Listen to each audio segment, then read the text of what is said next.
नमस्कार बच्चों, हम यहाँ कक्षा 8वीं हिंदी मीडियम की गणित के प्रश्नों का हल हम शुरू से अध्याय 1 से कर रहे हैं। अब रिवीजन का समय है, इसीलिए इस वीडियो को ध्यान से देखिए और गणित को सीखिए। तो सबसे पहले हम पाइथागोरीय त्रिक क्या है ये समझेंगे। तो इसमें एक संख्याओं का तिगड़ी होता है, जैसे 3, 4, 5 को ले लेते हैं। इसमें क्या है, जो बड़ी संख्या है उसका वर्ग शेष हर पाइथागोरीय त्रिक या तिगड़ी है में विशेष प्रकार की संख्याएं होंगी। बड़ी संख्या का वर्ग शेष दो संख्याओं के वर्गों के योगफल के बराबर होता है ना। इस प्रकार की संख्याओं को पाइथागोरीय त्रिक संख्याएं कहलाती हैं। त्रिक यानी संख्याओं की तिगड़ी। तो अब देखते हैं, जैसे बड़ी संख्या हमारे पास 5 का वर्ग किनके बराबर होना चाहिए? शेष दो संख्याओं के वर्गों के योग के बराबर होना चाहिए। तो ये जैसे 25 हो गया, ये 16 और 3 का वर्ग 9, तो 25 बराबर 16 धन 9। ठीक है। या ऐसे भी समझ सकते हैं,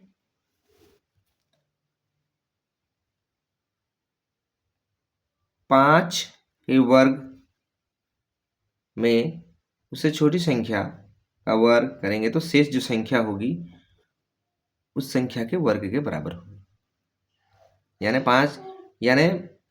5 के वर्ग में उससे छोटी संख्या को घटाएंगे वर्ग करके, तो शेष जो संख्या आएगी वो संख्या अवश्य होगी। अगर ऐसा होता है तो पाइथागोरीय त्रिक कहते हैं। दूसरा उदाहरण देखते हैं।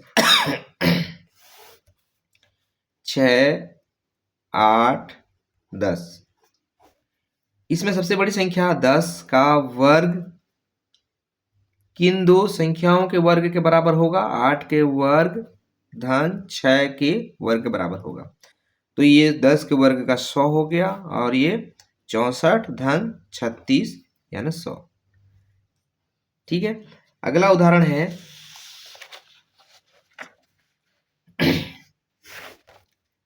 5, 12, 13। इसमें बड़ी संख्या 13 का वर्ग किन दो संख्याओं के योग के वर्गों के योग के बराबर होगा? 12 धन 5 के वर्गों के योग के बराबर होगा। इसका होता है 169 इक्वल टू 144 प्लस 25। तो ये भी पाइथागोरस त्रिक है।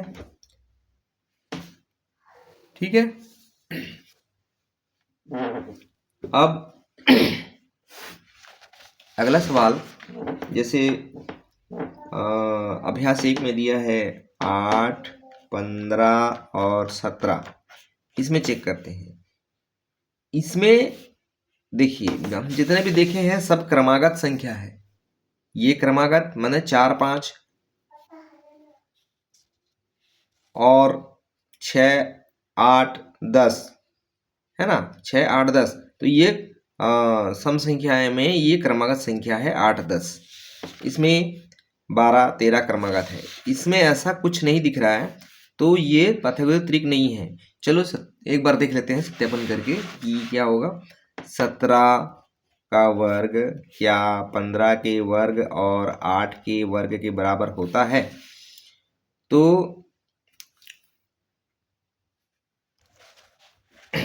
चलिए इसको देखते हैं। 17 के वर्ग, ये 17 का वर्ग हो गया और 200, सॉरी ये आ जाएगा और 64 आ जाएगा इसका वर्ग। तो चलिए देखते हैं एक बार, क्या 2, 2, 5 और 6, 4 64 ये वर्ग है। ये 9 आ रहा है, ये 8 आ रहा है। हाँ, ये भी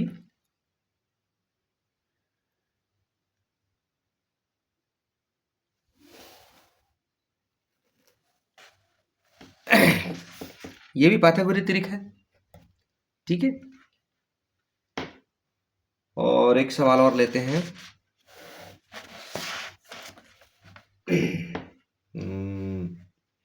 10, 15, 25। इसमें देखते हैं 25 का वर्ग क्या दो संख्याओं के वर्गों की योग के बराबर है?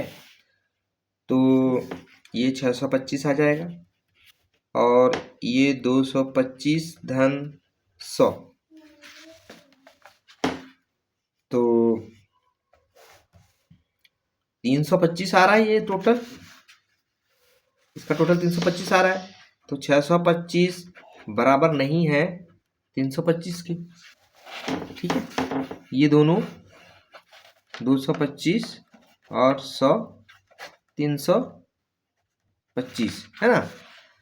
तो ये पाइथागोरस त्रिक संख्या नहीं है 10, 15, 25। ठीक है, ऐसे ही इस वीडियो को देखकर 8 एक बच्चे पाइथागोरस त्रिक को समझ सकते हैं। धन्यवाद।